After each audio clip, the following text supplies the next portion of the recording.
Good afternoon, everyone. Good afternoon, Minnesota. Once again, a thank you to our journalists, our press corps here. They are pooling for one another to keep the social distancing here at the Emergency Operations Center. Grateful you're all here. I'd like to send a thank you before we get started to Minnesotans. Last time we were here, we announced we were going to do a homemade cloth face mask drive to see how many we could collect, and Minnesotans responded just like Minnesotans do, with about 130,000 of those masks delivered to fire departments across and every single one of them participated across the state. Those are getting out to our long-term care providers, some of the folks there we need to get them. So to thank you for that, Minnesotans. And thank you for the work that you've been doing. I want to take a little time again. We know that we're coming up on May 4th. I think it's time to assess where we're at, see the things that have worked, making sure the plan that we have put in place to execute to make sure that we had the hospital beds when needed, make sure that we ramped up the testing, tracing, and isolation capacity, and make sure that we had a clear plan articulated to Minnesotans. How do we get back into our businesses functioning? And I want to today, as we go through some of that, call out that sense of urgency and that sense of desperation around economic situation is real and validated, and why we are able to put those measures in.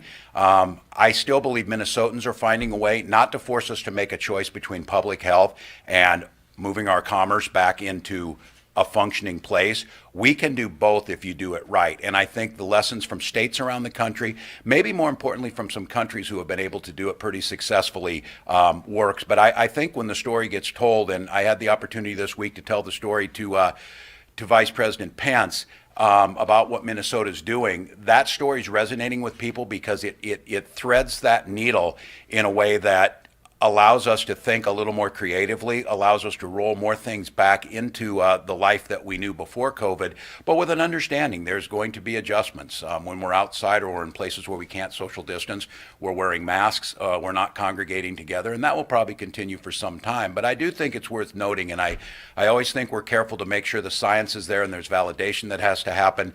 But I think the announcements yesterday and Dr. Fauci's I think validation, not in terms of the science of it, particular to that test, but the idea that it appears like we're on the edge of some pretty good breakthroughs on therapeutics that are starting to happen. And I think we should pause when there's positive things to happen. And I think today there's a lot of positives to talk about in Minnesota. But again, that's always against a backdrop of our second highest day of fatalities with 24, and we passed 5,000 positive test confirmed cases. We are, and I will show you, approach a daily life. But by doing so, Minnesotans have saved time and have saved lives and bought us critical time. We can show that with the data. We'll compare it against other states, and it has worked. We have built the hospital capacity. You saw yesterday we finalized a lease on an alternate care site and stood that up. I want to thank Joe Kelly, his team, Corps of Engineers, all the folks who worked on that, and all of our partners. And if Joe needs to, he can answer some questions on that. We wanted to validate that concept. Some states, if you saw, they built in Central Park, they built the Javits Center, they built out. Lessons learned from those other states showed us we need to conserve resources, and I don't think at this time we're prepared. Joe, you could maybe correct me on this, 6 other validated sites, or is it 7 now that we could? Seven. What we could validate out, and within 72 hours we could stand those up. We don't think right at this point in time what we're seeing in the numbers that it warrants us spending that money and standing them up. I can assure Minnesotans, should a surge come and the capacity be needed to overflow, we could stand those up in 72 hours. The one we stood up here was to validate. It's the one, because of population density, makes the most sense. But we proved we can do it. It's there, and that just adds to our capacity. Commissioner Roberts Davis and her team, working with people like Doug Baker in our private sector, are acquiring the things that we need, and we're in a good spot. And we announced that landmark testing strategy that will allow us to test every symptomatic Minnesotan.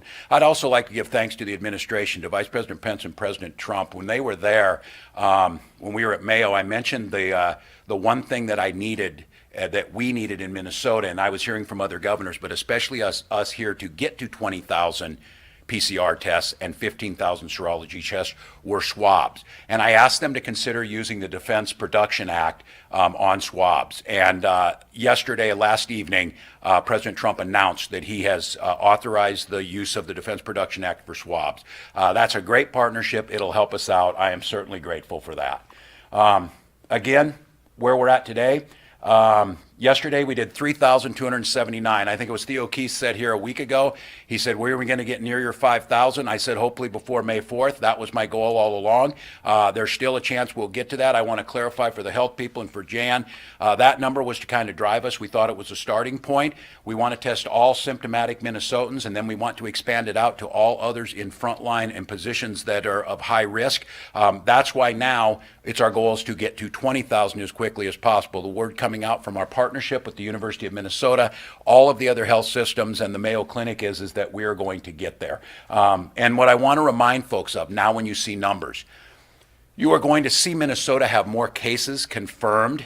The things that we are watching for very closely, and Commissioner Malcolm will talk about this, is are we exponentially increasing hospital beds, hospital stays, and the number of deaths? And at this point in time, even though our numbers are going up, those other numbers are staying within the tolerance level where we think it needs to be to keep away from that surge. I'd also talk about our website. A lot of folks talked about this. We use New Mexico as a template, and I want to thank Governor Lujan Grisham in New Mexico and her team down there. They did open source on their website. We took on that and built it further, where Minnesotans can go on, take a little diagnostic to see if they think they need a test, and now you can check up to 177. We've added 50 more in the last 48 hours to be able to test, see if they're there, what it takes to go in and get that test done. That's one of the reasons you're seeing the testing numbers go way up.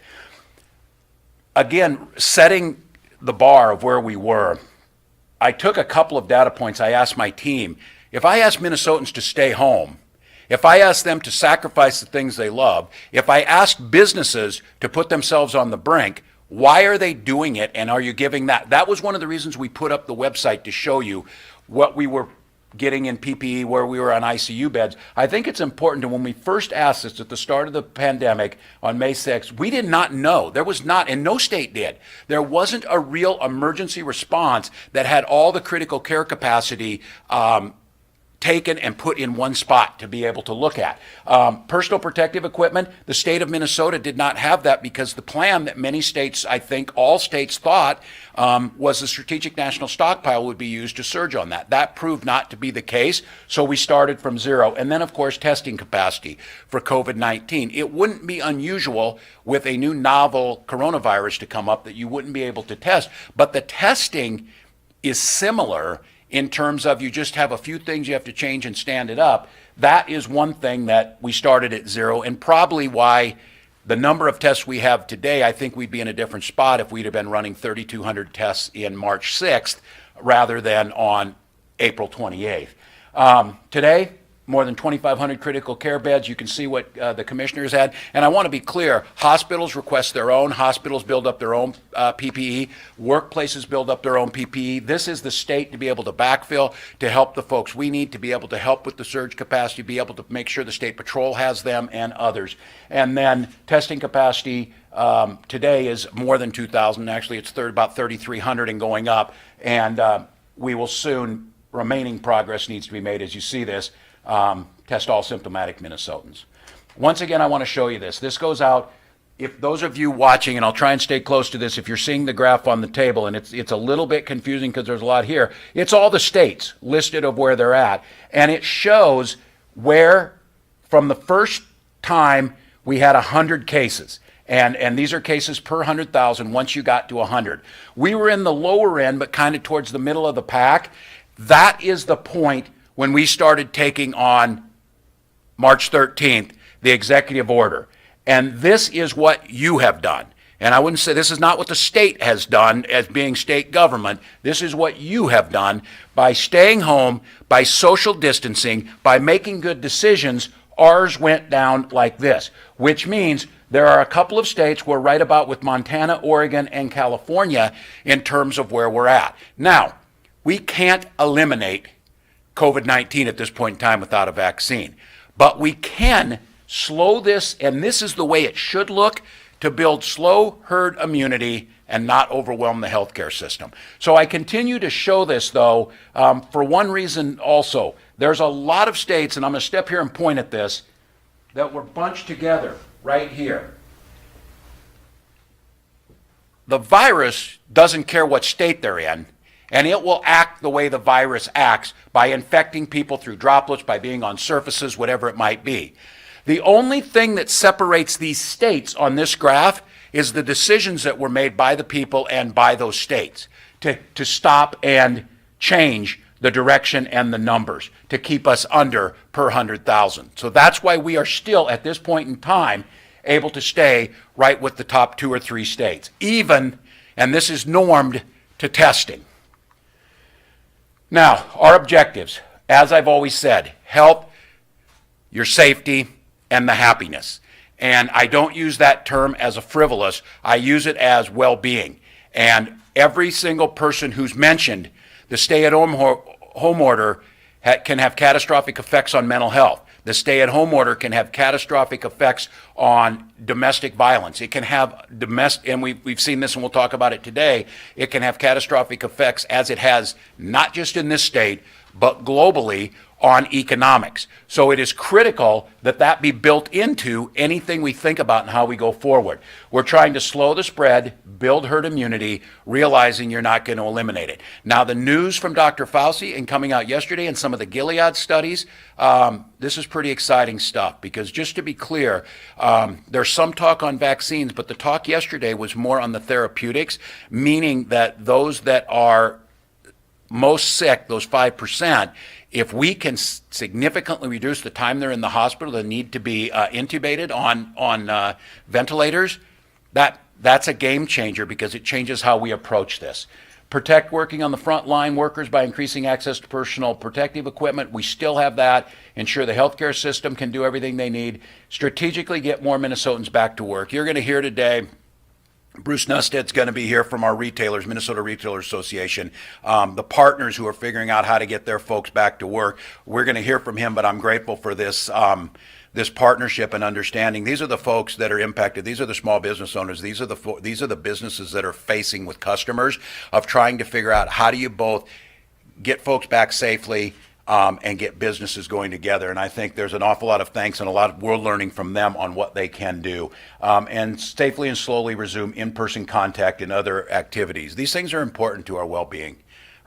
Those activities are important. And I, again, will talk about, I'm sure you get asked questions. I'm just heartbroken on graduations and these types of things. This whole idea of what with the class of 2020, how do we start thinking about that and how do we, and use sports. And again, I hope there's some questions around that because I would think just like the business community, there's smart people out there thinking about, well, is it possible for us to social distance on a baseball or softball field with each team using their own ball, catchers wearing another glove? Those are the smart things that we have to think about because we got to live with this for a while until we get those therapeutics and vaccines. And I've said from the very beginning and continue to say on this is you cannot isolate people indefinitely till that happens. And Minnesotans have found the middle way. Again, it's not that light switch. It's not everything's opens tomorrow and it's not everything's locked down. There's somewhere in between. And I think the slide I showed previously about where we're at bears out that works. Again, the factors that we've been asking about. This is what we ask ourselves. This is what we ask our partners in business. This is what we ask everyone when we're making a decision. And for those of you at home, thinking about public health as being a part of this diagram. How does it impact spread of the disease? How prepared are we to test, trace, and isolate?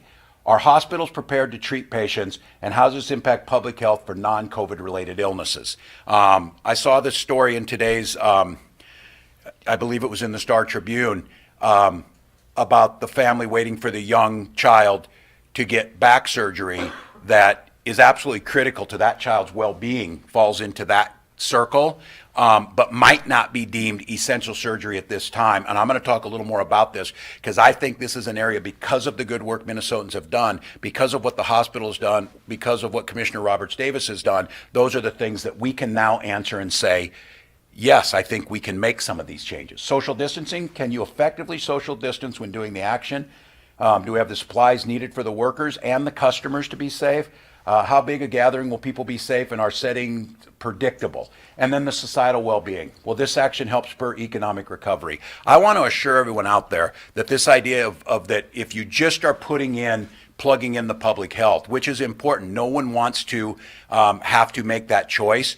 We are using those numbers around economics. We are saying what can happen. And I just want to be clear, those who are saying that we should open up all businesses tomorrow because this thing's not that serious and we overreacted, they are wrong.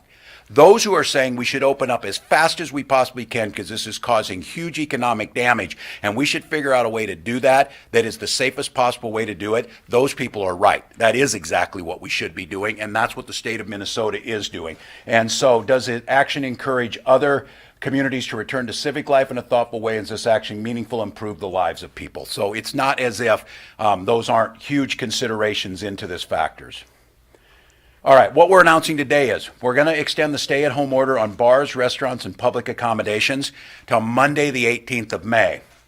But we are moving retail businesses to reopen operations for curbside pickup and delivery, putting 30,000 Minnesotans back to work. Bruce is going to talk about this. He used a football analogy with me, which is always helpful, I guess, about this step that we're making to move this. This is a big move. It's a move that not a lot of states have taken. Some have opened up all the way and said that, others have not. But what this allows us to do is it allows us to validate the Minnesota way of doing it. It allows us to believe that we can continue to social distance and use smart processes while continuing to test, trace, and isolate and not overwhelm the system. And again, I would go back to that slide. The problem with this thing, and again, I can answer some questions. We were down in Worthington yesterday. I'll answer at the end on the situation down there. We basically went to 0 tests to 700 tests in 10 days, 700 positives, so that the per capita infection rate in Nobles County approaches New York City. And that happened between a week ago Sunday and today. And so the real thing we have to be focused on is not to be complacent, to be smart, to lean into things where we can, but with a recognition that we are on a very fine line with this virus that can come very, very quickly. It won't be a slow burn. It will be exponential growth. So here's what we're asking them to do, and Commissioner Grove will take a little more time with this. Bruce will talk about it from the perspective of someone and his members who are doing this.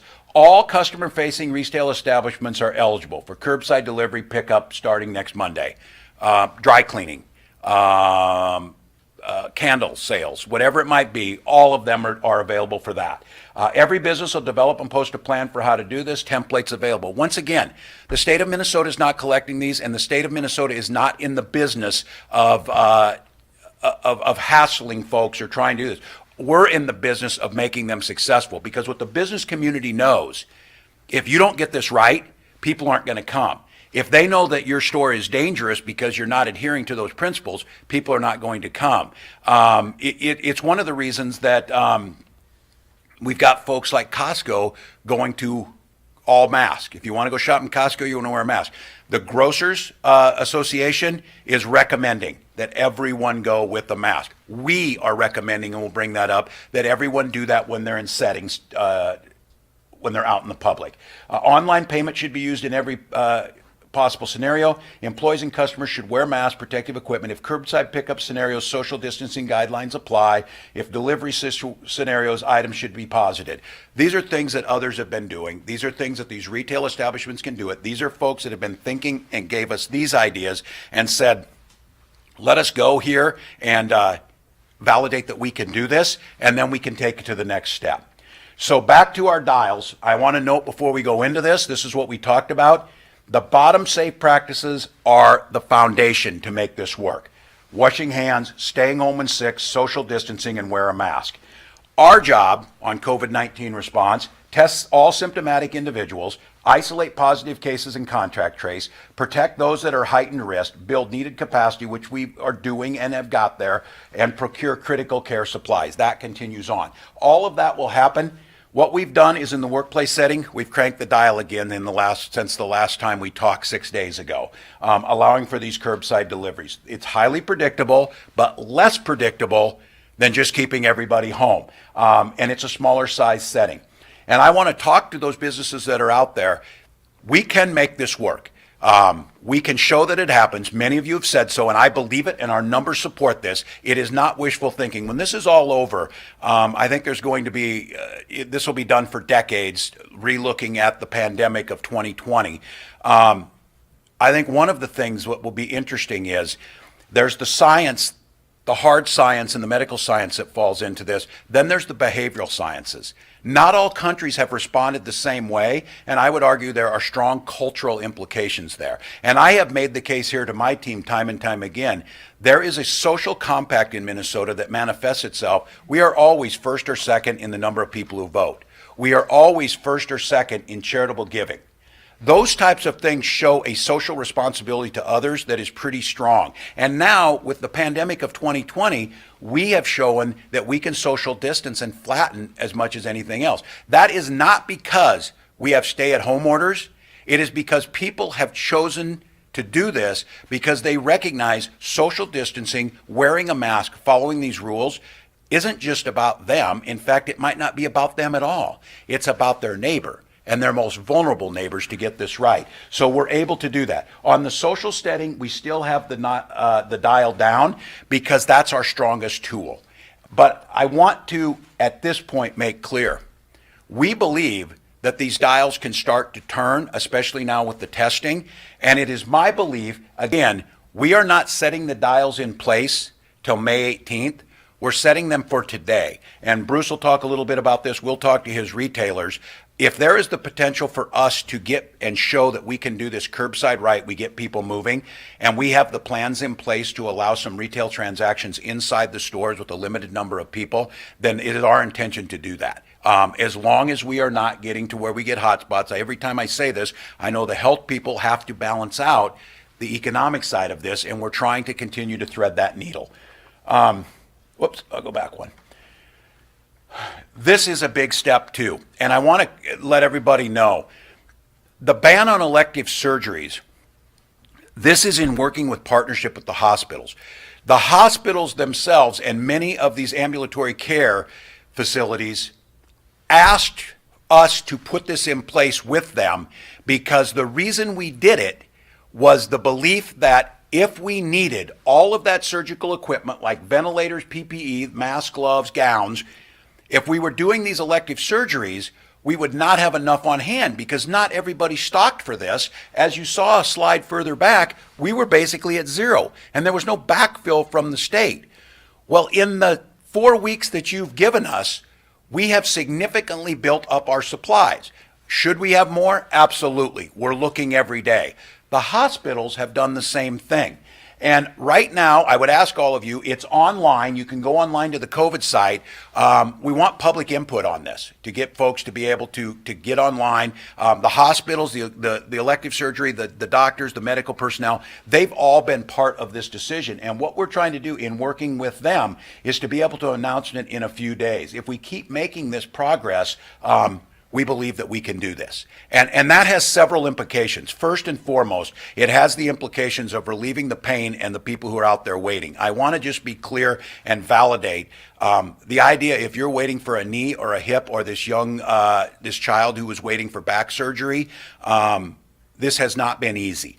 And I think to be able to call it elective, probably from your perspective, you may not call it that. You would call it necessity. And that's what I think you're right. So our hope is that allows those people to go back. It also has another effect on this, that it starts to add revenues back to the hospitals. It starts to bring people who were laid off because their specialty wasn't COVID care or emergency care. Their specialty was to deal with knee surgery or hip surgery or whatever the specialty was, dentistry or whatever it might be. So we believe, and there should be an announcement in the coming days, but this has to be done in coordination with the hospitals, and the hospitals will be the ones that sign off on this. They will know, looking at their numbers, looking at the modeling projections, looking at what we have in reserve, to make the call to say, this much of what we have, we're going to keep in reserve for the surge that can come. Now that we have excess of that, we're going to start rolling people back in to have normal care. And they will work that out, how to make sure that those systems work. And this is a good development. We'll continue having ongoing industry-specific consultations with businesses and the labor community. And as a next step, this includes making plans to safely open other non-critical customer-facing settings. This is a little busy, but I asked my team to put this together last night. The reason I say this is this got put together when I asked. It's hard for people the time frame in this, to think how much happened since March 6th. First confirmed case in Minnesota. And here's where I want to thank the Public Health Department. I want to thank the healthcare providers who are out there, and I want to thank the Minnesota legislature. It was weeks before this when we already gathered, started thinking of a plan and put money into the account to have Commissioner Malcolm have the money early. And thinking about this, there was a very heated debate whether it was too bold to go with $20 million or to have $10 million. Now the nation is trillions of dollars into this fight, and that is the mindset that changed. That was a very aggressive ask at the time because of what the situation appeared on the ground. And this is what is gone since then. March 13th, we did a peacetime state of emergency. We worked to put our hospital support, our surge plans in place. We had the commissioner start getting PPE. We worked with our schools to provide for distant learning. We secured funding for critical public health and hospital providers, surveyed sites. Joe was out there setting this up. That was happening back March 17th. Yesterday, that site is ready, validated, and we're ready to go in place. We issued the stay-at-home order, and I know this is hard for everybody to imagine. That was on March 25th. That was a month ago. We worked with hospitals and long-term care to start staffing up their needs. Signed a lease with that alternative care center. Extended the stay-at-home on April 30th. Now, there's where we're at today, May 1st. We're going to revise the EO and elective strategies. We hope to be able to open additional customer-facing businesses. We hope to be able to start turning the dial on small family gatherings that are in the same family where we can start to know, and if there is a problem, we can test, trace, quarantine, and get that right. Opening places of worship, which comes up in, again, I would ask all of you to keep in mind, all of this is predicated on the bottom part of that slide with social distancing, stay home if you're sick, masks, and we're continuing to test and grow things out. And then open high contact businesses like barbershops and salons, and then the rest that's to come. And it's our belief that some of this can happen during this current time between now and May 18th, predicated on the numbers, predicated on a trajectory on testing that is going in exactly the way it needs to go, and then building up of that contract tracing team that Commissioner Malcolm has been working on and is doing the work that needs to be done. So it is going to be different. I think all of us have come to that. Even as we reopen, not going to be the same. As we turn the dial, here's what we're asking. If you're already teleworking, keep doing it. If you can keep doing that, that's just the smartest thing. Wearing face masks in public. It is unfortunate this week that the visit to Mayo ended up being a story of the mask, and I saw today Vice President Pence was at a facility and he was wearing a mask, so I appreciate that. But I do want to say the Vice President's visit was incredibly productive. The partnership was incredibly focused. The groundbreaking work that we were able to witness was hugely inspiring, and I just think for us, like so much of what we're doing, the simple gesture of wearing that mask in public goes an awful long ways. There is some pretty good data behind it that it might help you from infecting someone else, but I do think there's a psychological piece behind it to show that we're all in this together and we really are getting it. It shows that commitment. This is like digging down, and I know Dr. Osterholm uses the baseball game analogy. I would like to think we're in a marathon, and those who've done that, I think we're a ways down that, Tom. This might be for you. People say, oh, if we're at mile 20. Well, those who know, mile 20 to mile 26.2 is the hardest part. And I think our analogy is we've done a lot of good work. I think we're running into that place. And I think I want to give, without the false hope, there is every reason to be very positive that Minnesota is going the right way. There's every reason to be very positive about some of the drug interactions that are starting to happen out there. There's every reason to believe that the research is working and that we are finding a more stable way. Is it pleasant to go out in a mask? Is it pleasant to wait 6 foot before you go into Trader Joe's? No, none of those things are. Would you rather be with your family in the backyard with a larger gathering? Absolutely. But there are some of these things we can do. We can return to a sense of some of these things that bring that well-being meter up by doing this. And again, I go back to the sporting events and the cultural gatherings. This is the most, I think we're finding out what we really value, and those things are important and they're difficult. So, I'm going to ask you Minnesotans, continue what you're doing. in the social distancing, even if there were not a stay-at-home order, that is the thing to do because that is the surest way to get beyond this and get things back to the way we want them to be. I'm asking you to help these businesses by doing the things like social distancing and the mask when they open up. They are ready to go. Once we validate and prove this, we can start bringing most of those customer-facing things back online. I'm asking you all to now get online if you need to, comment on this elective surgery, check where we have. We're not going to put us at risk by using too much, but my pledge to you is we're not going to stockpile all of this equipment and wait if we know that the numbers and we have a confidence level that's high enough to believe that we can use some of that now for those types of surgeries. Those are smart things, and those are only reason we're able to do that is because of what you've done over the last 4 weeks. That is the only reason that we have that many, because you adhered to doing the things necessary. So I am grateful for your work. We'll take questions here at the end. I'm going to have Commissioner Malcolm update us a little bit of where she's at. Commissioner Grove and Bruce can talk a little bit more. What does this mean to businesses, and what is it going to look like Monday afternoon? Are the shops on Grand, are the shops in Mankato going to be back open, and how will that look? So, Commissioner? Thank you, Governor. Good afternoon, everyone. I'm going to give you just a brief situation update from a data perspective. As of early this morning, globally, we were over 3.2 million cases around the world and sadly 228,000 deaths. In the United States, we're now over 1 million cases and 61,000 deaths. Here in Minnesota, as the governor has said, we had another big jump in cases, almost 500 more cases from yesterday. We are now at 5,136 total cases. I just want to reinforce something the governor said that I think is very important, and that is what we've seen about the potential for hotspots to really spike these numbers quickly. The more we test, the more we're going to find, and now we're experiencing some of the potential for really rapid growth in certain geographies and certain settings. The governor mentioned in Nobles County, we're up to 700 cases in the span of about a week.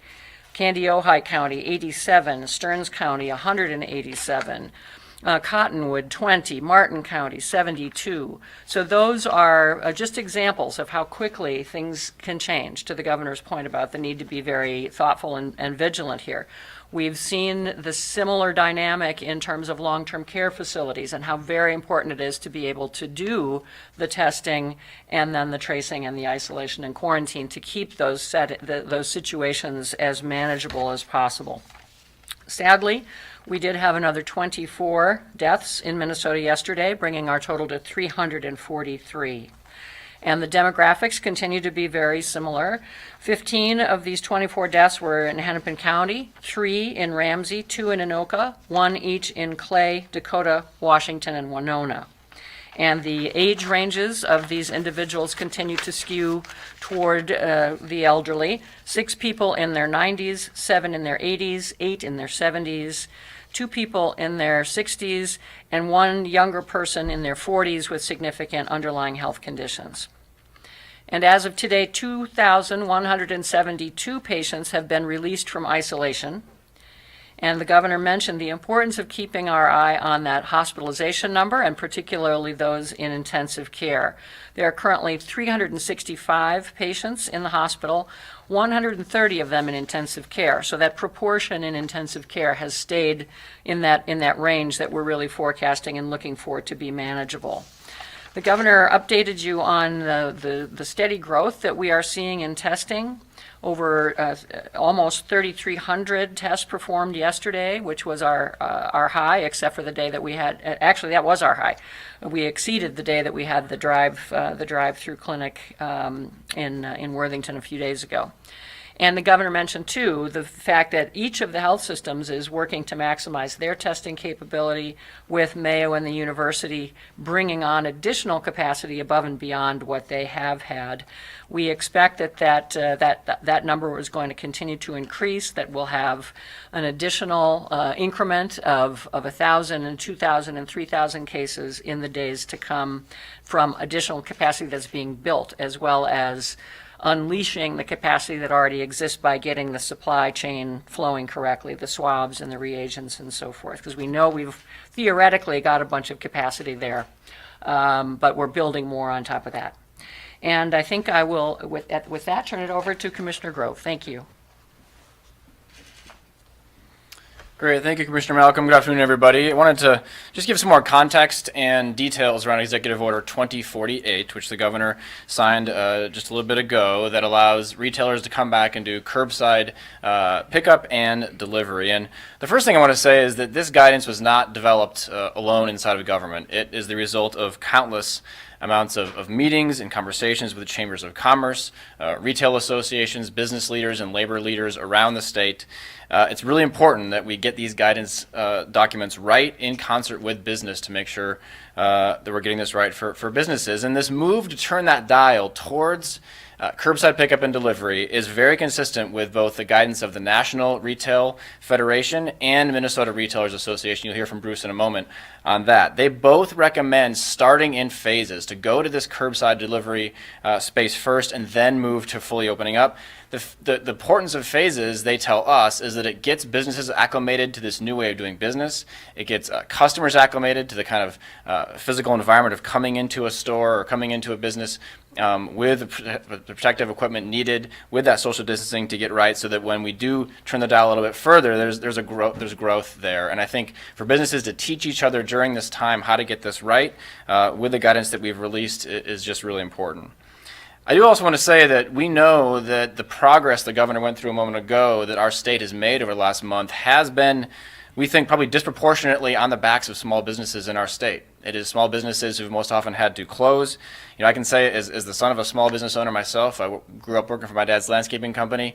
It's hard enough to operate a small business when times are good. But during a global pandemic, when you have to pause your operations to keep the state safe, it's devastatingly difficult. And we're just very grateful that small businesses have been willing to do that, to put themselves on pause now.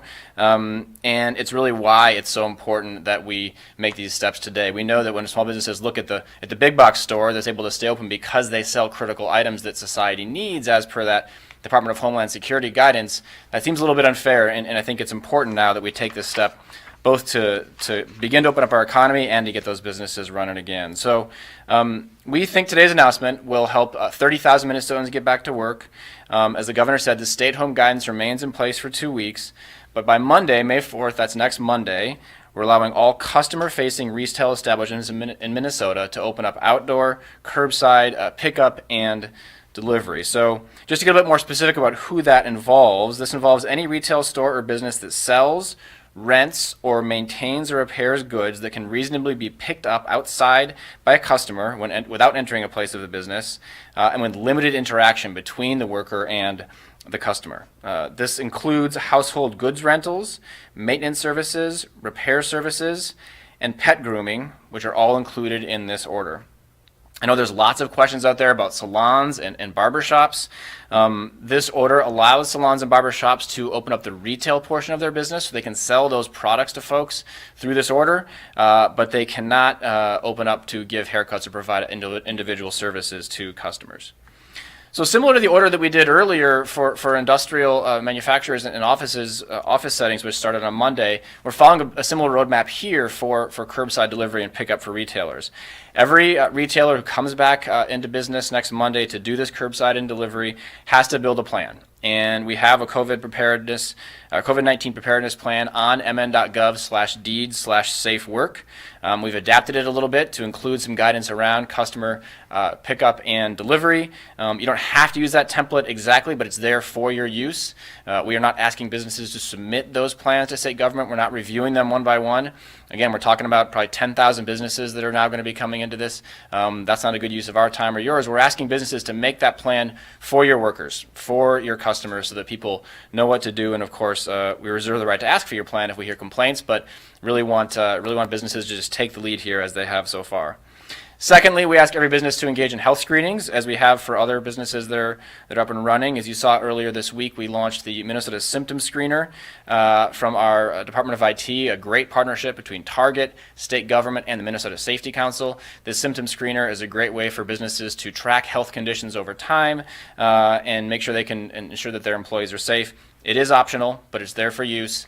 It's also optional for employees to enter their data, but it is anonymous and aggregated data that will help businesses be more effective on the health screening front.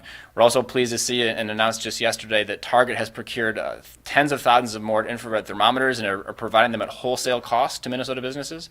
So you go to target.com and you can log into your business account there and purchase those thermometers at wholesale cost. Workers and customers who engage in commerce through curbside delivery and pickup are asked to try to wear masks as often as possible, and gloves too, to prevent the contact. The governor spoke of it a moment ago. And then in terms of the actual engagement on curbside pickup and delivery, we're learning a lot from the pizza delivery guys, the food delivery guys, the floral shops and what have you in terms of how they've gotten this right. Under no circumstances can customers enter a business when they are there to pick something up. In every case possible, we ask that they stay in their cars. In some instances, there's not a place to park your car or a parking lot. You might have to get out of your car to pick something up, but you just got to be careful when you do that. Make sure that you remain 6 feet away from the item as you come to get it.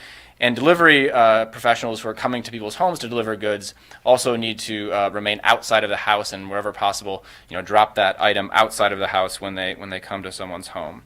And contactless payment, which Bruce tells me 9 out of 10 businesses are using now anyway, is really important here too, so that there's not an exchange of cash. Hopefully that is available in almost every case. We strongly suggest it to prevent as much contact as possible.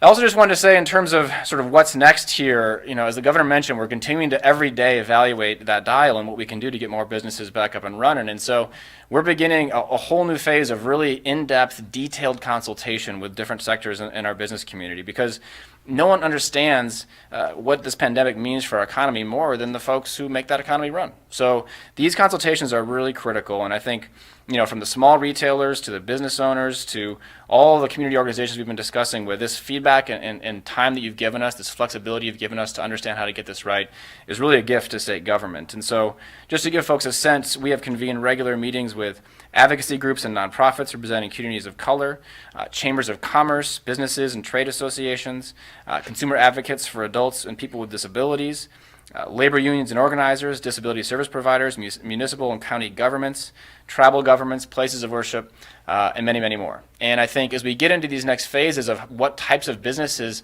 need to be thinking about different types of social distancing guidance, we're starting to get really specific. So we're doing weekly calls with the museums and cultural organizations, weekly calls with the gyms and the studios and the fitness centers, weekly calls with restaurants and bars and those associations, weekly engagements with salons and barbershops, small retailers, sporting venues, youth recreation, and on and on and on. So I think we're getting into this phase of things where getting really specific on how to get these things right in different types of business settings is just really critical to get right.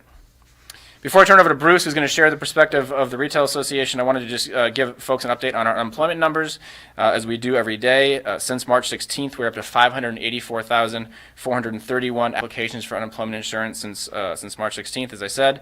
That downward trend does continue, and so we're pleased to see that, but folks should continue to please apply at uimn.org. Many of the cases that we're dealing with right now are independent contractors and the self-employed who are now eligible for unemployment insurance under that federal benefit, the Pandemic Unemployment Insurance Act. We have made initial payments to about 40,000 Minnesotans. I'm told by the team just this morning we have about 10,000 more payments going out just today. So we're moving very carefully, methodically to get that program right. We know how important it is to Minnesotans, and we're doing so in a way that prevents fraud and ensures that people get the money that they deserve and desperately need.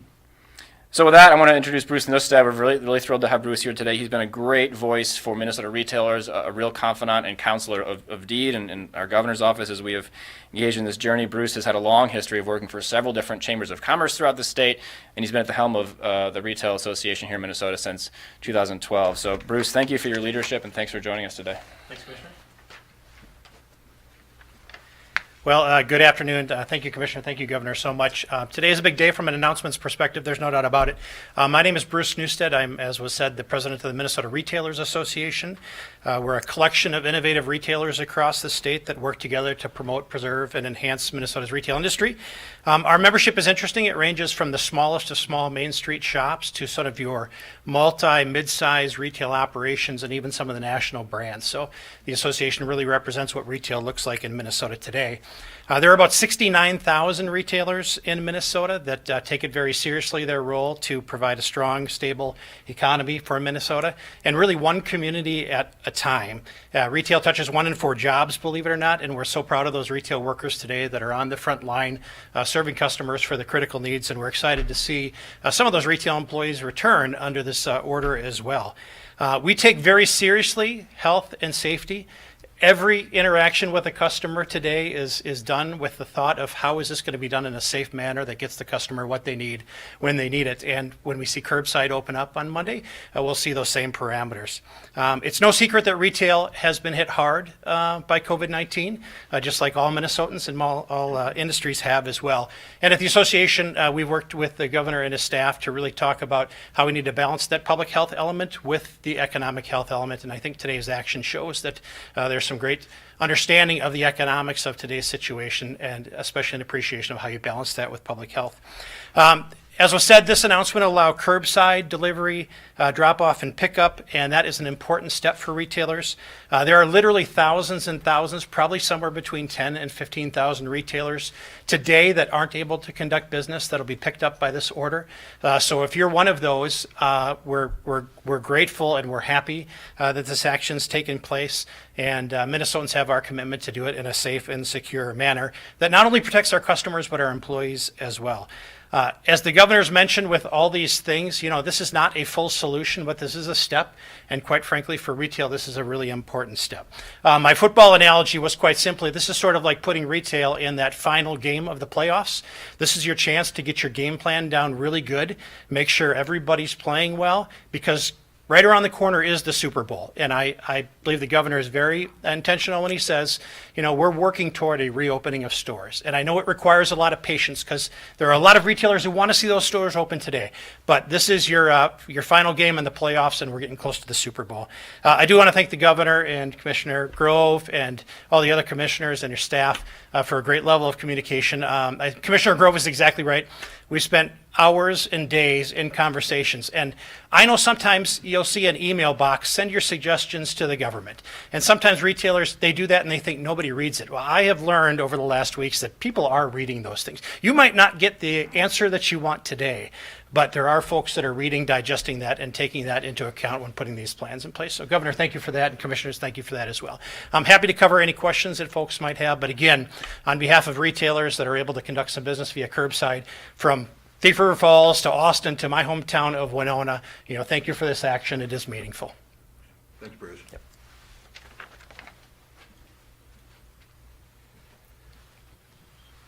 Well, thank you to Bruce.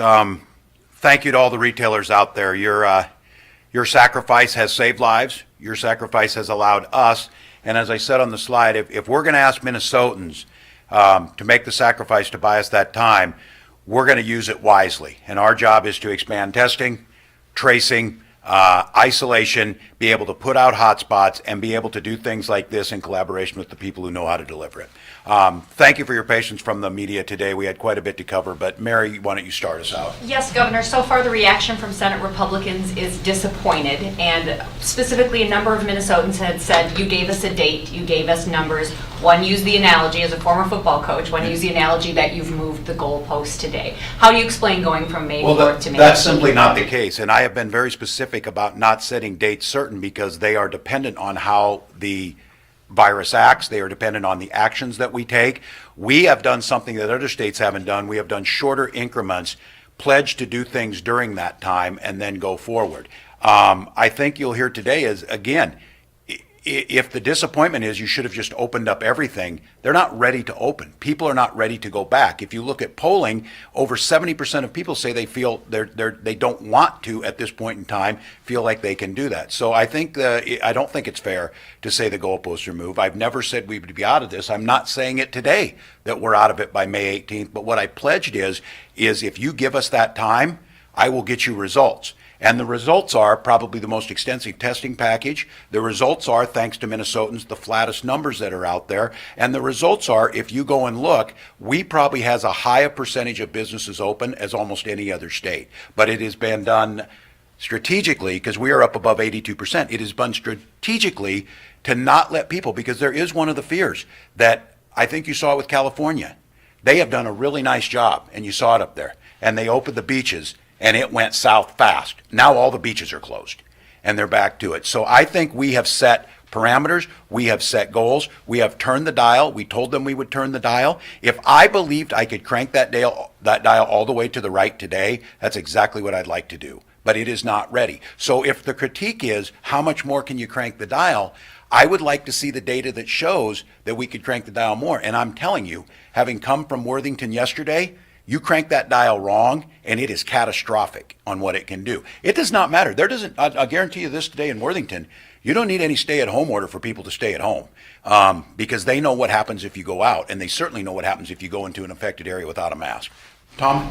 Governor, we learned yesterday that more than 99% of the people who have died in Minnesota of COVID-19 are either in long-term care facilities or have underlying health conditions, and not to minimize any of that. No. If that trend continues, will that impact your decision on whether to ratchet open the economy sooner than you currently plan to? Yeah, and I think, and you phrased that right, Tom. I think every life is valuable, and I think we understand that. I do think, though, we've seen this in other states. This is a pattern that plays itself out. COVID is most dangerous to those in congregate living facilities. It is most dangerous to the elderly, and it's most dangerous to those with underlying health conditions. I think our goal has always been all along this process, and again, not moving the goalpost. Once we had the capacity to test, trace, and isolate, the goal here is to move to a scenario where we isolate those most vulnerable while we're slowly building this herd immunity. So it absolutely does, Tom, have an impact in that. And I think, Commissioner, and we were on for a long time last night, about 2 hours, talking to experts across the country. I'm talking to other governors. What is the strategy around long-term care and isolating that? Just as a quick follow-up, do we have a number on how many of today's deaths were long-term care Yeah, you did. related? It was 24 deaths total, but how many were long-term care? I think it holds true to it. Yeah, I didn't give you that number today, did I? 22. So Yep. 22 of the 24. Exactly right. So that trend continues. It continues. So you're going to keep that in mind as you decide. Absolutely, and we have the whole time. And I think those of you out there listening, a lot of this kind of seems counterintuitive at times, because the real answer here is what I think you'd like to see is, okay, you know with about 90 to 95% certainty who is most vulnerable here. You know where most of the deaths are happening. Why don't you build the proverbial wall around them, put the emphasis on that, have the other social distance, and allow more things to open up. That's basically the plan of what we're trying to do. The problem is with asymptomatic transmission and knowing that it goes to younger people too, how do you actually do that? But I absolutely, on this question, would validate your point on this is we need to get to that point, because we're going to live with this for a while. I'm excited about some of the developments that were coming out yesterday. We're going to live with this for a while, and our goal, and I think this is where Commissioner Malcolm, Dr. Osterholm have been. He told me early on when we were having this talk clear back in February that the best thing to do is, if you could, you would isolate everybody down and you'd wait till you got a vaccine or got therapeutics. But he was very clear at the time. He said, that is not possible nor sustainable, and you will make it worse if you do that. So you need to strike a balance between finding that place where you can isolate and find out who has it, and yet moving the rest of the people back in. So that's a good point. Is that Walker? Yeah. It appears that Minnesota right now has more deaths per capita than our neighboring states. And while we are ramping up testing, we are still testing fewer people per capita than our neighboring states. Why pick right now to start loosening things up? I know that I don't there's a lot think of they have pressure. more deaths per capita, do they? We'll validate that. I would have to see that data. Yeah. No, it's a good, your question though even without that being the fact, you're right, because the question is that you just announced you had 24 deaths. You just announced that you had another 400 cases added. This is the sticky one, because I think the either or scenario on this would say is, and I think it is, it appears like Minnesota is climbing the curve. I think that's true. We are. It is going to take a little more data points and a little longer time for us to get there, but I think the numbers are starting to show that. I would go back to the point, though, we do believe we have the hospital capacity, and we do believe that we're not having an inordinate amount. I'd like to check the number on deaths that are there. But at this point in time, this is where there's a difference with CDC guidance and the White House guidance. The White House guidance said to go to phase 1, which we have moved beyond that basically with what we're doing here today and what we did this week. You had to have 14 days of declining numbers. We're not certain that that's a good indicator of where we're at or the ability to protect Minnesotans and get the care that they need. So we are, and there would be an argument, and there are many states that are taking the tack. They are not opening up. They are clamping down more things because of the belief that they're heading into that. We think because of Minnesota's social distancing, and we think because of the results we're getting overall in cases per 100,000, that we are getting results and still being able to do this retail activity. I do think the thing, and just candidly, that concerns me is these long-term care facility fatalities are things that we have to continue to focus on and figure it out. We, I say, as Minnesotans, and we as a country, because it's just a disproportionate number. But we have weighed that out. I think those who are bringing that up as a point, it's a very valid point. I can tell you we had spirited discussions amongst the healthcare community, amongst everyone else. But I would not put people out there and open up the way we're opening up some of these things if I believed that the risk factor was too high. I do believe the work that we've done does have the capacity for us to be able to deal with this. We certainly want to avoid getting anyone who's going to fall into that 5% that ends up in ICU sick. So we really need to focus on that. But this does really go back to this. The vast majority of people are not going to need hospitalization. And those that do, given hospitalization, many of them come out okay. Like I said, this word coming out from Dr. Fauci, the real game changer would be in a therapeutic. That would be for those 5% at the end, and now you're in a whole different situation. Governor, statewide media have a lot of outdoor-related questions. They want to Yeah. know RV parks, campgrounds, fishing opener, and youth sports. Any wiggle Yeah. room on those or changes? Steve, you might answer on this. Not yet at this time. But again, I would go back to my slide on the well-being, especially in Minnesota. I think this is a hugely important question. I think it goes back to the golf question.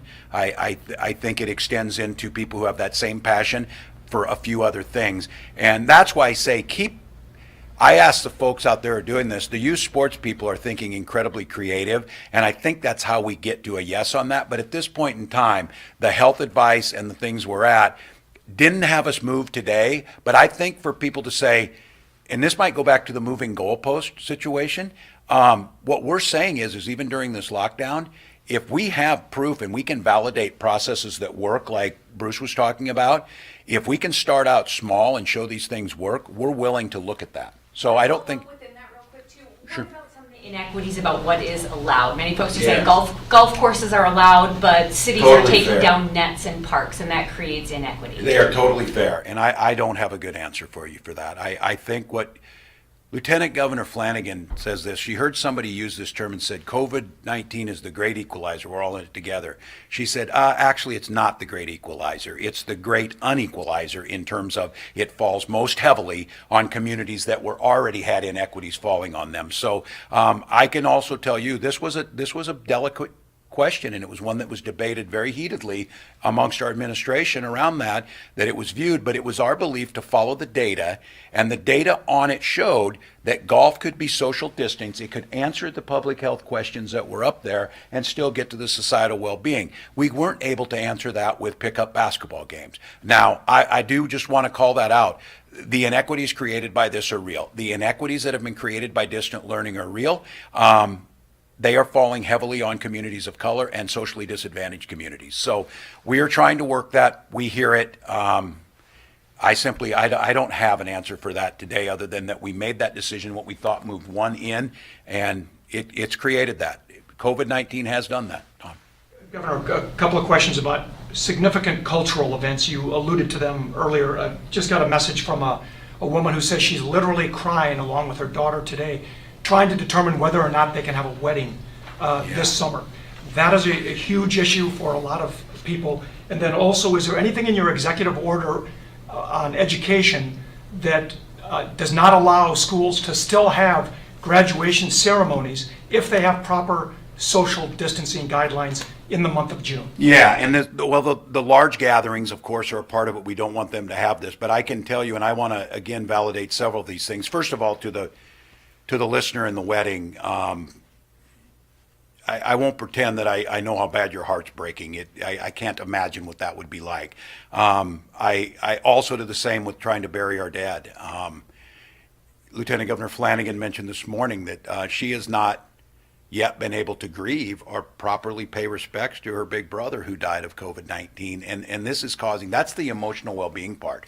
That's why there are costs involved with social distancing that are pretty dramatic. And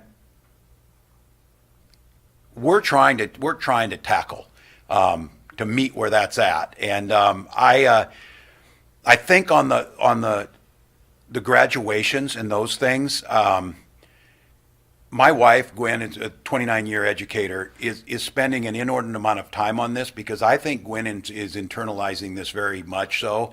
Having just gone through a graduation last year with our senior, this is a really important rite of passage. And the ceremony, we're going to have to figure out something on this. So what I can tell you is we know the time is coming short. I can tell you we are spending a lot of time on it.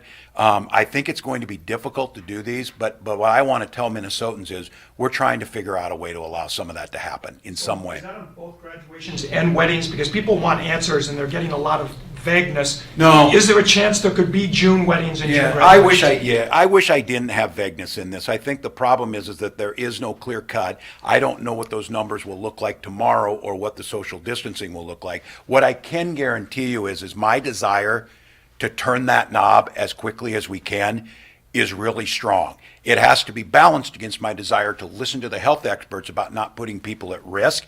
At this point in time, if it were today, I would say no, we couldn't do them today. Can we do them by the end of May or June? Potentially. And I think that's what we're saying with Bruce is using his analogy. My guess is these retailers are super good at this. They're super adaptable. They're entrepreneurs and innovators by nature. They're going to figure out new ways to do this, new ways to get people in their stores, new ways. I heard Commissioner Grove talk about people are going to become really good at precision shopping. They're going to think this through. They're going to get out there. They're going to zero in. They're going to buy that.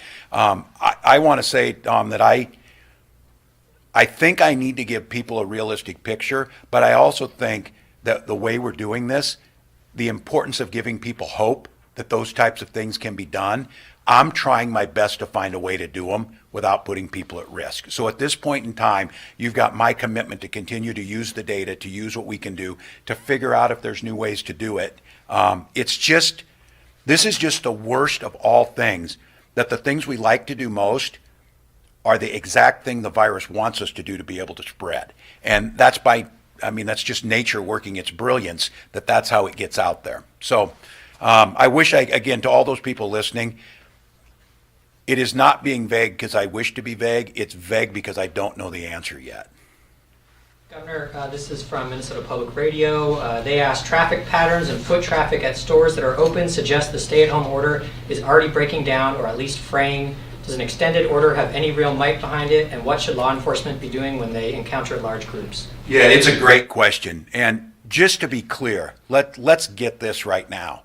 There is no one would be listening to this press conference if it wasn't for the COVID-19. It is 70 degrees on the last day of April. The trees are budding out. The flowers have come out. You would be at baseball games, track meets. It has totally disrupted everything of where we're at. I want to be clear. People are moving around. And again, just so people know this, I think that it goes back to this. There is a social compact, even pre-COVID, that requires people to act somewhat altruistically most of the time, that you can't mandate behavior just by laws. Most people don't assault other people because they know it's the wrong thing to do. Now, we do have laws in place for those people who need to, and we try and enforce it. This is totally different. People are trying to go out and get some fresh air. People are thinking about going and buying a gift for their grandparents. So I have said from the beginning that this is going to take a buy-in, which Minnesotans did, and it is going to take, this is where I go back to what I said earlier in this. There is a social science PhD in this for somebody to figure out, why do certain countries adhere differently? Why does Singapore act the way it did? Why did Sweden act the way it did? Why did New Zealand act the way it did? Why did Minnesota act differently than New York? And here, what I am, with all of my might, encouraging you, we are getting this as right as anybody else in the country, but we could get it as wrong as anybody else in the country. And my power under, or executive order under the powers granted by Chapter 12 of Minnesota statutes is really just to the side compared to the commitment of Minnesotans to say, if I do this, I keep my neighbors safe and I get things back sooner. So as far as this, just to be clear, the state is not requiring these businesses to put them in because we have to trust our neighbors getting this right. Now, if we see there's a bad actor, and I know everybody's best angels won't come forward, but what I do believe is it behooves us to err on the side of the vast majority of Minnesotans are doing the right thing, just like the vast majority of businesses are, and ask people to adhere to it. And I'm trying the best I can to give the data based on the science, pushing the envelope as close as I can to opening things up. But again, none of this will work if we don't have people buy into the social distancing. So just to be candid with you, the last thing I ever want to do, I think they've issued 44 tickets or something I saw on this. Most of it is for people driving drunk or in the commission of another crime, why they're not social distancing, so they kind of added it on. There's never a desire to go out and ticket someone on this. It's never a desire to make someone miserable. The idea is this stuff works. It's proven to work. It's science-based. And I go back to that again. Those people who want businesses to open up because they know it's catastrophic to our economy and it's causing a lot of problems, and they know we have to do it with health in mind, are 100% right. Those people who want to open up businesses and do whatever they want because they think this is fake and it's like the flu, they're 100% wrong. And I've got to base my decisions that I think Minnesotans will go for the former rather than the latter, and they'll continue to go on. But I hear you on this. I got the same restlessness as everybody else, but we're at mile 20. It feels like it'd be easy to set down in this marathon. We could rest and say we were pretty proud, but we're not going to finish. And this is unlike anything else. This stuff will come roaring back. You make a mistake, and it did what it did in Worthington. You make a mistake, it happens what happened in New York City. That's how quick it happens. Governor, a lot of concern in the statewide media again about agriculture and food systems. And today, Yeah. Senator Gazelka said perhaps you should consider bringing in the National Guard to help some of these processing and delivery systems, especially with plants shutting down. Would you consider that? How concerned are you about from ag destroying product to processing? Oh, I'm and super different systems? concerned. What Senator Gazelka can be sure of, I know something about the National Guard. And what Senator Gazelka can be sure is that our Emergency Operations Center is surrounded by some of the best people, both in business and outside of that. We have explored that. One of the issues is what are you going to use them for? One of the issues on this humane depopulation of these hogs and of the poultry is how do you dispose of them without contaminating groundwater? We have too high of groundwater table. What's the capacity? We went to Sioux City to find rendering plant facilities. We have explored looking at the National Guard and using what they have. What is their equipment? I have a printout in my office that I look at. I know every helmet they have. I know every piece of equipment they have. It's not for the lack of having the drivers in that case. Some of it is for the lack of having the trucks to be able to use it, because one of the things is construction season started now. And it's not a pleasant thought, but the disposal of tens of thousands of animals is a pretty complicated piece. But what I can assure you is, and I always welcome these suggestions, we are thinking about these things, we are using them, we're putting them in. What I am most concerned about is there are two principles, like at JBS and all the rest of these, that are not competing against one another, but we can't get into that fight that they are. The issue of the absolute necessity of opening them up. I agree with the president on an executive order saying that this is a critical industry, needs to be stayed open. They're right on that. But that industry will not open up if worker safety is not there. If the workers say, we're not going in there because it's too dangerous, they won't do that. I think what you're seeing in JBS is the entire community coming around that, and there is a workforce of team of really smart people, federal, local, state, private, working on this disposal piece. Governor Walz, Esme Murphy of WCCO, and I have a similar question about modeling. It's been at least 3 weeks since we've gotten any public information on the model that is guiding you. And I know there's something that sounds like is coming out maybe next week. Right now, are you still working off the modeling that you had from 3 weeks ago? And at what point, we were told by the researchers then that they were going to try to work on a more frequent update, but we've seen nothing since early. No, it's one data point that we certainly use. There's many of them out there now. CDC has theirs that we look at other. It's one data point. The Minnesota one is unique because I think it takes a holistic picture over the whole length of the pandemic. They are adding in data, and I think we're close to that, to getting them. But what I would tell people is that when we started, and if I don't know which direction I was, what we've all done in this. Oops. This was back March 13th and moving up towards March 25th.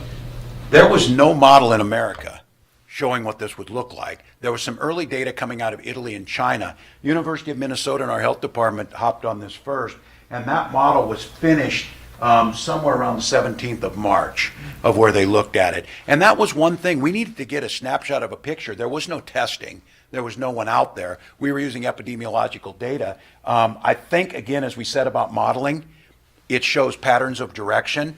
I think that pattern of direction is true. I think we're still think that we are very close on the peak to being pushed out to the end of May, June, potentially a little longer. So not July. At one point, we're thinking June. Well, it could. July. I mean, it was in that box, that 95% confidence level. I think what we think we're going to see is that box, because of the work we've done, probably moved a little further out.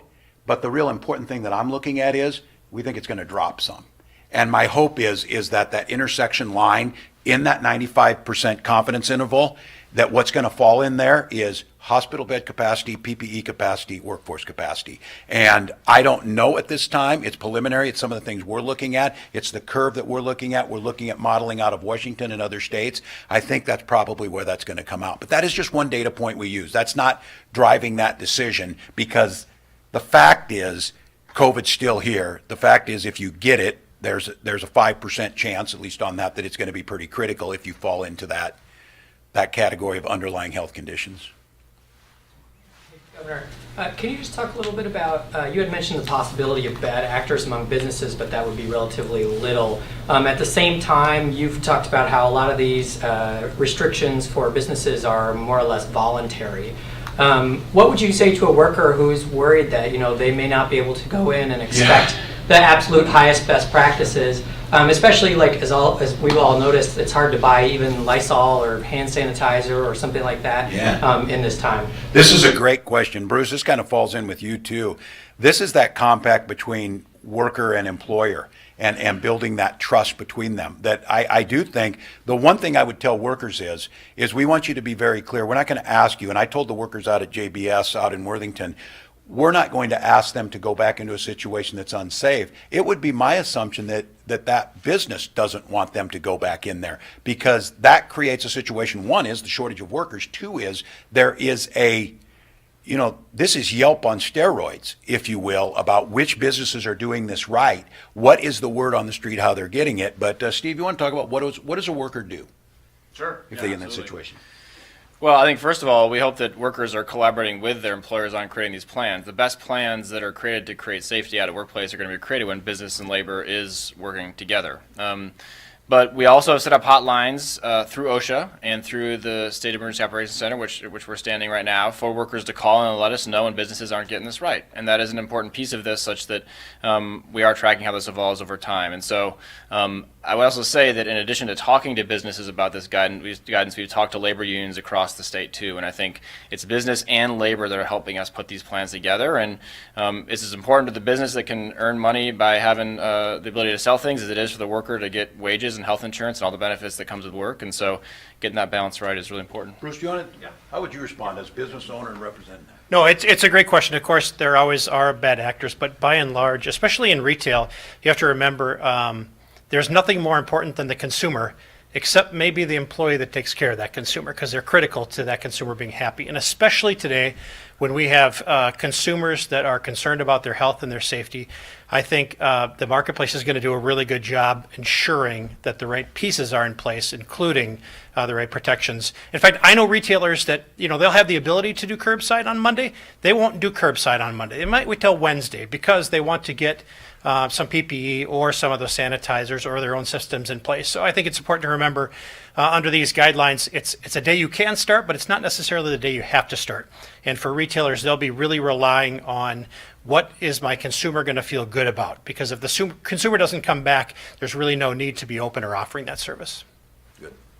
Governor, question from Kevin Featherly about prisoners and a third facility now having cases, confirmed cases up to 170, perhaps plus, and the consideration of releasing some prisoners. It sounds like the commissioner has worked on that, but also ACLU wants it to go further. How many people we release and when? Well, thanks for the question, Kevin. We spend a lot of time every morning on this in our briefing. It's one thing we were worried about early on. There's facilities in Ohio or in Illinois that every single person tested positive. We know that we have situations from Moose Lake. We have a work release type program up north that we have cases too. ACLU brought suit to try and release some of these people. The good news is Minnesota has the lowest incarceration rate of any state in the country. We have a lot of folks on work release.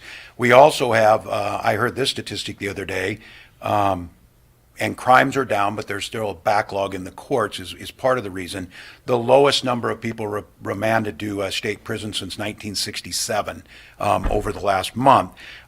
We have the capacity, the commissioner has the capacity to release people on health related, which he has done. I don't want to quote the exact number, but Mary, I'll tell Kevin that we'll get him that number so that get to where it's at. And we have attempted to try and those folks that were within 90 days of their release time anyway, they're going back out anyway, making sure there was a plan to move them out quicker. One of the problems we have is that you can't release someone if they don't have a home to be in, if they don't have some of those things, because then you're just adding to the pandemic and putting those people at risk. But I think this concern, both for the workforce that's in these facilities and those that are under our care, there's a humanity here that we cannot put them in situations where we're risking getting them. I think Department of Corrections is doing the best they can, but to physically separate is very difficult right now. And so I think what I would ask Kevin to do is have Commissioner Schnell follow up on this. It is a super important question. We are working on doing it. We have as I said, the lowest number of incarceration, but I don't think it's any secret. We have some pretty old facilities that just are not great in this situation. And the same situation, there was a federal magistrate ruled on the issue of ICE detainees and how those are being dealt with. And that's a federal issue because of the federal. Governor, two quick questions, one from a viewer, one from Lori Fisher at Fox 9. In your presentation, you said bars and restaurants would be closed through May 18th. So she asks, should bars and restaurants and other retailers plan to potentially open after the 18th, or will that be another decision on the phase? And then secondly, from a viewer, when can dentists' offices begin working? Will there be a state of bad hair and bad teeth pretty soon? No, it is. Surprising, there's, I tried the YouTube video on the haircuts. I'm not recommending it. It didn't get a star, as you can see, but I tried. You can do about anything by YouTube. Yeah, this question on restaurants, this is, and again, I'm not even, I won't even attempt the pain that these folks are feeling, because this is such a industry with a small margin. It's so difficult. And the planning, I mean, they're right. When do we order food? When do we start getting things ready? When do we reset? We need some lead time to be able to do this. This sense of uncertainty, again, I try my best in trying to get these information out as fast as we can, but I know it still adds uncertainty. I think at this point in time that we're talking, and I want to be clear again, we attempt to try and move during this time. We didn't use these stay-at-homes to freeze in place and set there. We've used them to continue to move during them and then use them as inflection points. And maybe I need to be clear at that. They're not goalposts. They're inflection points to adjust, know what we learned, and move forward. Because it's not about, again, I'm not saying she's going to be open on the 18th, but I'm not saying that there's not a way we can think about patios or there are ways to do this. How do we start to understand? And I think Bruce's analogy is we're going to learn a lot by how they do this. We're learning a lot. Just to be candid, I talked to my other governors. We're learning a lot from those other states. I'm watching very closely what's happening in Georgia to see how that pans out. And I'll be the first to tell you, if they don't see a spike in numbers and they don't things going down, we'll learn from them. And I'm just afraid that that's not going to happen. But it's disingenuous to not say we're not going to adjust. So what I would say to those restaurateurs, we're still looking at it. We know it's a hard one, but it's a place where we can start thinking about it. And the same thing with, I think we have time for one more question. I want to talk about this house of worship. I've spoken with a lot of clergy, a lot of faith leaders. I'll tell you what, these folks are thinking about this because they know, and I think this is one, everybody has their own religious opinions. But I think it's a valid point to say, for many people, this is certainly an essential business. And I would validate that I believe it is. And so their point is, yeah, we can minister one-on-one, but a lot of what we do in certain faith traditions is that sense of faith community gathered together.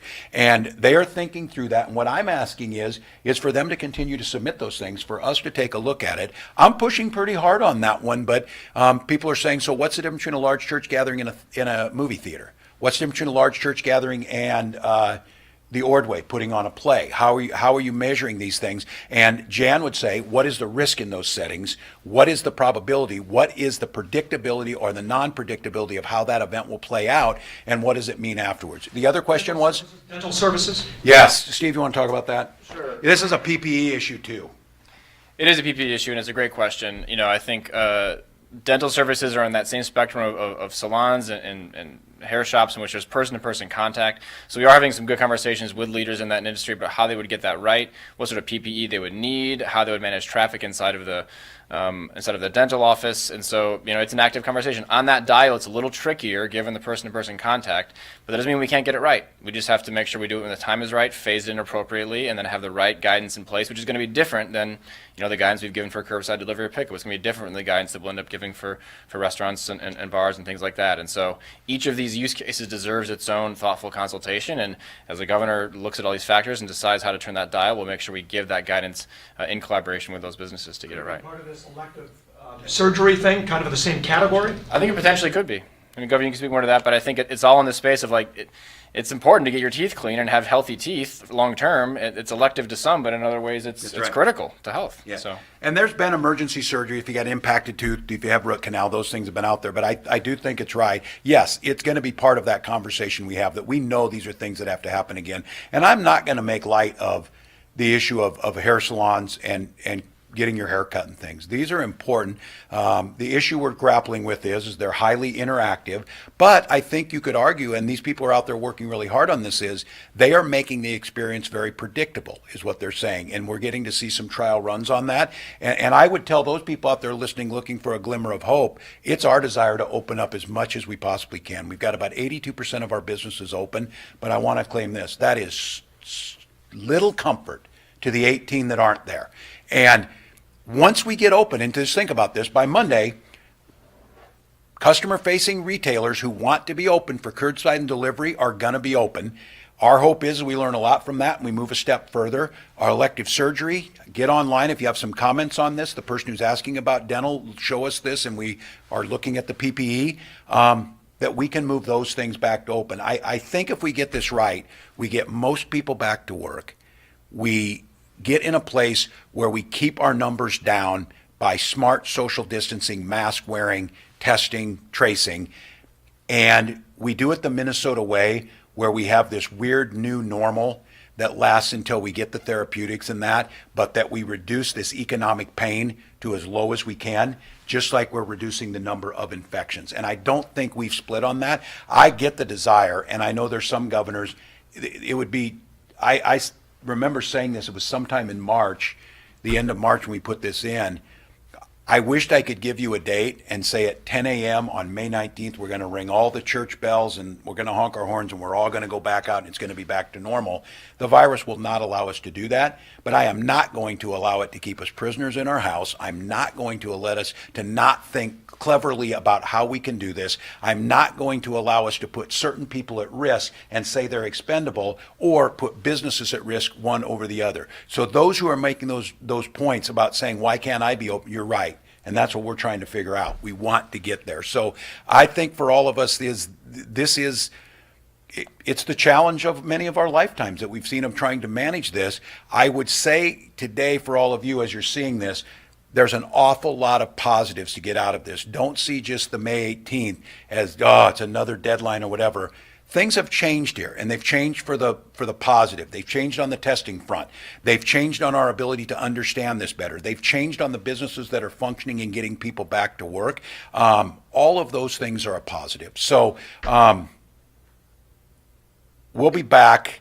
We'll keep our reports going. We'll get everyday updates. Our pledge to you is to use new data, to adjust it accordingly, and to make sure that we are balancing correctly public health with well-being and financial well-being. Walker, you got one more?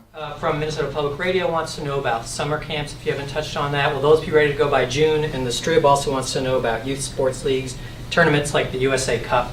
If you would touch on that. Yeah, no permanent decision yet. And again, I wish I could just be definitive. I think some places are making these calls really early. And I think there's a school of thought that says just take the uncertainty out of it and make the call. I think I'm a little more hopeful that we're figuring out new ways to do this, and I'm trying to hold out hope that we can do these things. So we've not issued that on there. I think each situation would be different. If it's possible to socially distance a summer camp in a way that makes sense, I think health is looking at it. They would give us either the yay or nay, or probably more importantly, they would give us their risk factors involved with it. So at this time, we have not decided. We've not made calls. I know some are making calls on their own. I still fall into the camp that this is evolving so quickly. Minnesotans are responding in such a positive manner that I think it behooves us to look at this in small chunks and not see those small chunks frozen in time, to see us now. I think I see this next 2 weeks. I saw the PPE in the hospital build up. I saw the testing, tracing, and thinking about getting businesses back. Now I want to think about the operational side of this, of what is it going to look like and what can we adjust. So I'm hopeful on that. I appreciate all this, and I would just ask Minnesotans, what you've done has worked. It only works if you choose to do this. And as I said, wearing the masks and social distancing is for the first responders. It's for the most vulnerable. It's for your neighbors. And that's a tradition on many, many things that Minnesota has always done. Let's grind it out these last few miles of this marathon and get to the other side. So thank you. Thank you, everybody. Governor, you're going to head out this way. Yep. Bruce, thank you.